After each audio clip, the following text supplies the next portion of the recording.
course, I'll never forget the day that I was down at the first professional engineering symposium of my life. And all of a sudden somebody comes out and they go over to the mic and they say, "Would Paul Terrell please go over to the door?" So I get up and walk over the door and they say, "You've got an emergency telephone call, you've got to go answer this phone," you know. So I go over to the telephone and I get on there and it's Kramer Electronics.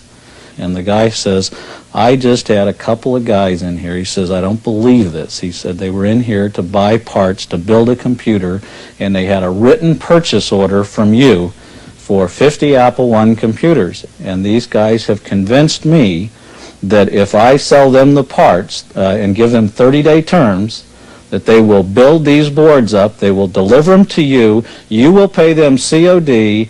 You know, I thought, hey, that's the deal. God only knows where he built it, but he showed up on the doorstep on the day with the parts.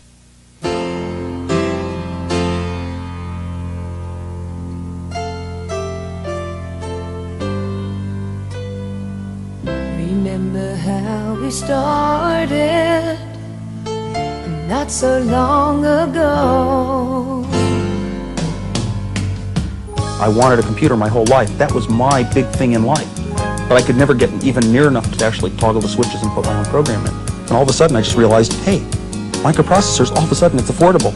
I can actually build my own. And Steve went a little further. Steve saw it more as, you know, a product that you can actually deliver, sell, and someone else can use. Well, I remember driving down Highway 85, we're on the freeway, and Steve mentions, I got a name, Apple Computer. And we kept trying to think of other alternatives to that name, but we couldn't think of anything better. And also, remember, I'd worked at Atari, and it got us ahead of Atari in the phone book.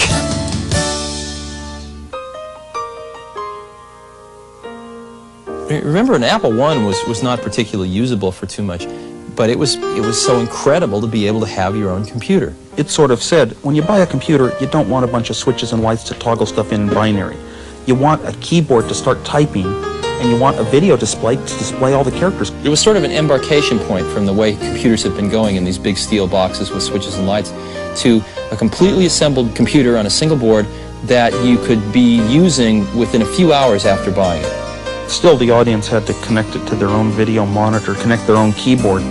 Well, yeah, some people put them in these beautiful walnut cases, and some people put them in big metal boxes, and some people didn't put them in any boxes at all. And then having the club as a socializing gathering was a good way to show off. And I would hold the PC board up in the air and answer a few questions, and some of the questions, what do you plan to add to it? And one of the things I thought about was color. A simple technique for generating color based upon just studying TV when I was in high school. So I started thinking, I'm always thinking, how do you reduce the number of components? And I came up with a much more optimal design that was half the components and twice the power. Plus it had color, paddles, sound, and all that in the end. That was the Apple II.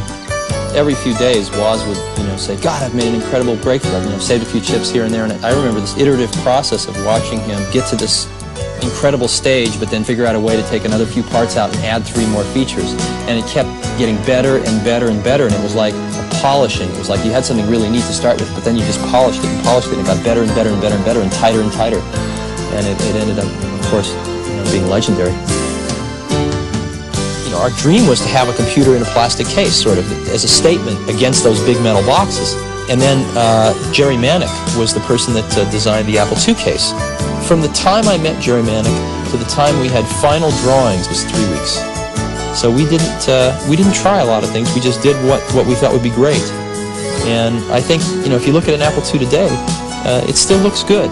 And that's not something that most products can say almost 10 years after their introduction.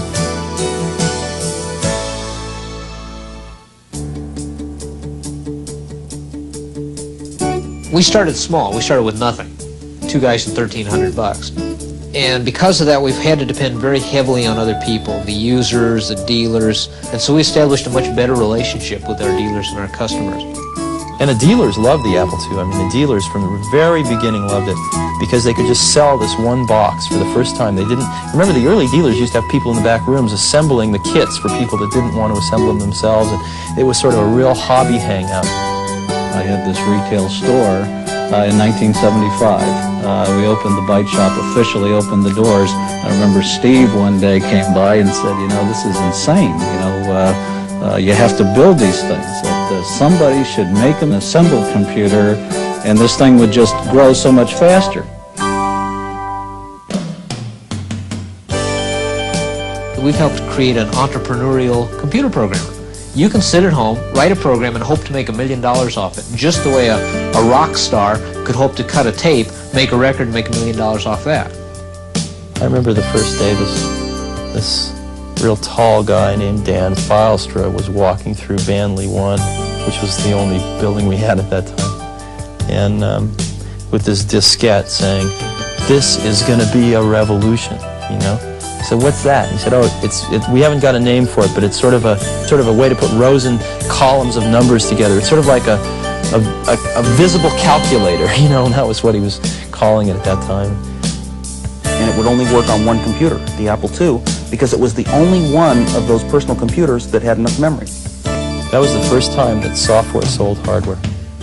So it was like the extra capability that existed in our product really made a lot of things possible for Apple and put Apple into the leading position. If you buy an Apple, you can get almost any type of program you want, regardless of what you want to do. There's games, there's hundreds of games. There's probably a dozen word processors, probably a dozen databases. It showed up in third world countries. It showed up at Standard Oil running their offshore oil platforms. It showed up in schools. You turn a 6-year-old loose with Logo, and before you know it, by the time they're in the 2nd grade, they understand variables and many-sided polygons and the relationship between polygons and circles. And the curriculum says they aren't supposed to know that until they're in the 8th grade. There's just been a lot of people who've spent uncountable, enjoyable hours discovering, you know, all about computers and all about themselves, messing around with an Apple II. Every single step of the way, we knew that we were the leader. We knew why this product was the best one. It was totally obvious. We upgraded the system from cassettes to floppies, from integer basic to floating point basic to lowercase. So we went through many of those improvements, and we always had to remember a huge body of prior customers that were so important. We really care about the people that buy our products. You know, we care about those people out there. Ever since the beginning, we sort of considered them, you know, part of the Apple family. And then we saw, you know, the same kind of resurgence, just an incremental kick when the IIe came out, because there was a real pent-up demand. It was obvious there was a pent-up demand for a better Apple II.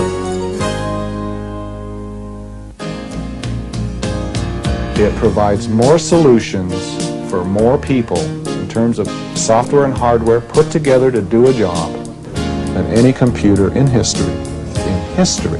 We shipped more Apple IIs in the first 4 years than all the computers ever in the history of man that had ever been shipped.